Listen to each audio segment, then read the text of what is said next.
ഒരു പിണറായിയും ഇവിടെ ഈ പറയുന്ന justice JB Koshy commission report പുറത്തു വെക്കില്ല. ഒരു മിനിസ്ട്രിയും വെക്കില്ല. കോൺഗ്രസ് വെക്കില്ല. കാരണം എന്താണ്? ഈ ക്രൈസ്തവ സമൂഹത്തെ എങ്ങനെ ഭിന്നിപ്പിച്ച് ഭരിക്കാം, ഭിന്നിപ്പിച്ച് കാര്യം നേടാമെന്ന് കൃത്യമായി ഗൃഹപാഠം ചെയ്തിട്ടുള്ള നേതാക്കളാണ് നമ്മുടെ എല്ലാ രാഷ്ട്രീയ പാർട്ടിയിലെയും നേതാക്കൾ. നമ്മുടെ സഭാ സമൂഹം നേരിടുന്ന ഏറ്റവും വലിയ ക്രൈസിസ് എന്താണ് എന്ന് നമുക്ക് ആർക്കാണ് മനസ്സിലാകാത്തത്? നമ്മുടെ ഏത് ഇടവകയിലാണ് ഒരു കാര്യം സഭയുടെ ഐക്യത്തിന് വേണ്ടി ഒരുമിച്ചെടുക്കാൻ കഴിയുന്നത്? ഏത് ഇടവകയിലാണ്?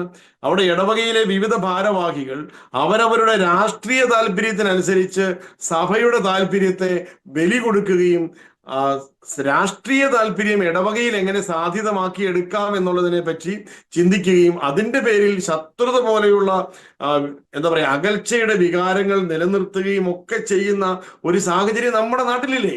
നമ്മുടെ ഇടവകകളിലില്ലേ? നമ്മുടെ രൂപതകളിലില്ലേ? ഇതെല്ലാം നമ്മൾ കണ്ടുകൊണ്ടിരിക്കുകയാണ്.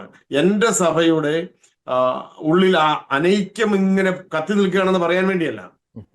നമ്മളുടെ സഭയുടെ നന്മകൾ ഇനി അടുത്ത തലമുറകളിലേക്ക് പങ്കുവെച്ചു കൊടുക്കണമെന്നുണ്ടെങ്കിൽ ഈ സഭ ഇവിടെ നിലനിൽക്കണമെന്നുണ്ടെങ്കിൽ നമ്മൾ ഹൃദയം കൊണ്ട് ഒരുമിക്കണം.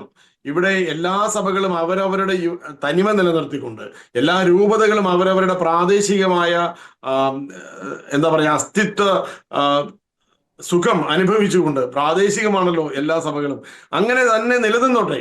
പക്ഷേ ഇവിടെ ഒരു സമുദായം എന്നുള്ള നിലയിൽ നമ്മൾ ഇവിടെ നിലനിൽക്കണമെന്നുണ്ടെങ്കിൽ നമുക്കിനിയും ഒരുമിക്കണം.